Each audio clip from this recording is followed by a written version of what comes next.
I've been playing League of Legends for around 6 years now, and if you played for at least half of that long, please seek professional help.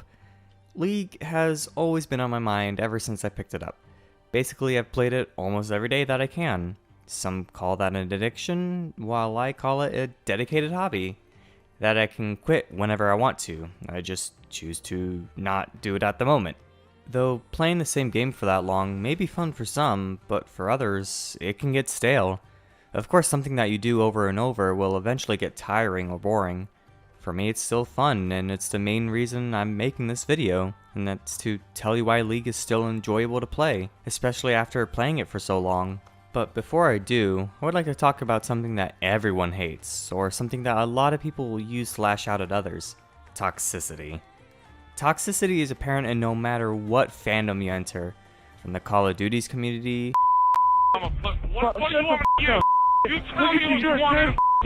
Overwatch's, the My Hero community, God help us all for that one, to League's extremely toxic community. There will be times where almost every game you go on, there will be players who either die and quit without saying anything,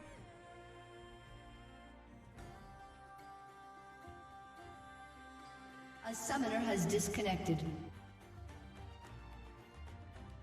die once and flame everyone else even when it's obvious it's their fault, spamming the hell out of any other lane, throw insults after slurs, feed or run it down, bring a tidal wave of stands to come to your door if you say one critical thing about their favorite fictional character. The scenarios are endless. While I can agree it does get on my nerves when it happens, I do my best not to have it get to me. Especially what they're doing cannot have the responsibility put on someone else. There's just sometimes nothing you can do about it.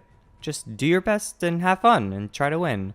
And when I lose, I always try and try again. Remember, in the end, it's just a game.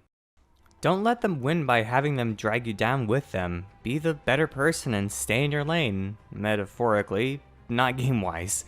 This video is not one to focus on giving advice though, but rather why I still believe this game in its entirety is fun. Whenever I think about how long I've been playing the game, I'm surprised I can like something that long without getting bored or tired. And while I do sometimes play other games more for a couple of months, I'm still playing League within those months. What makes a game like this so tempting to play? And I'll tell you, diversity. Not just in characters or the regions and what they're representing or what the real country they're referring to within their accent, looks, or style.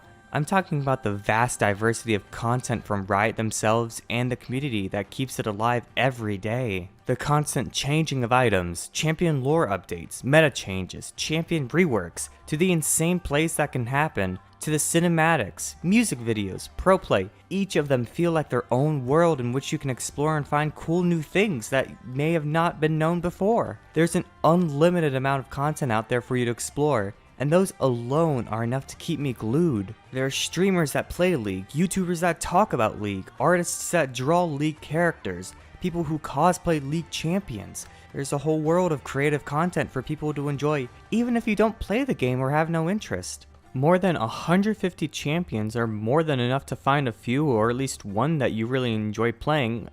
Hold on one second. Holy fuck! Get off my ADC, Volleybear! Jesus! And that's the thing. The champions are so interesting and fun to play, and once you really get the hang of them, you feel like you are the champion. With the voice acting, playstyle, synergy, it all ties together to make each champion their own special thing. I do have to admit, however, a few years ago, there was a point where I thought to myself, is this everything that this game has to offer? Is this it? Was there something more I yearned for inside this game? Sure, there were constant updates along with the cinematics and what have you, but that was just League of Legends the game. All that changed on October 15th, 2019, with League's 10th anniversary stream. My friend and I watched in excitement for everything that they were showing. What they showed was what I've been wanting without really realizing it to begin with. The chance to explore League outside of League. Legends of Runeterra was announced, an MMO, a fighting game, and later on Riot Forge was made to make even more games. A rhythm beat game, a turn-based game, a tabletop game, a game that featured Nunu and Willump, the Echo game that I'm really excited about, and of course, one of my favorite things to see on that stream, the announcement of the animated series Arcane. Now, with that show, I can easily go on and on about my thoughts on Arcane and its amazing storytelling. That would take up too long for this video alone. I remember when my friend and I were basically jumping in our chairs watching all of it, and I remember us screaming when we saw the trailer for Senna. All that time waiting, wondering what the next stage was for League of Legends, and there we saw it. All of that information in one jam-packed amazing anniversary special was what brought on a whole new perspective for me in this game. The reason it can still be fun even after playing it thousands and thousands of times. The Riot Forge games would be developed by third-party companies that were connected with Riot Games, and with this, these games would have their own feel, their own environment that was completely different from Riot's usual go-to, but it still had the charm of all the characters that were featured in it that we know and love. In this community, whether you're a gamer or not, there is a strive to create, the drive to compete for a higher rank, the desire to have fun with friends or alone. And even if the creators that made videos or things years ago are not a part of League anymore, they were once and will always be part of the community regardless on what they're currently doing, because they were passionate enough about the game to narrate, design, record, and post their creativity to the world. And that to me is what makes League so fucking special. Yes, the game and its people can get tiring. Champions that you loved were changed or the meta shifted to what you don't currently play, and it's not what it used to be, and I get that. I really do. But don't let that stop you from enjoying yourself and having fun. Ignore the hate and toxicity, or at the very least try to divert yourself from it. There's a lot to take in, I get it, but it'll always be there if you want to try it. Thank you, and have a good and safe day. Also, Jace kind of canonically fucks, and I think that's pretty hilarious.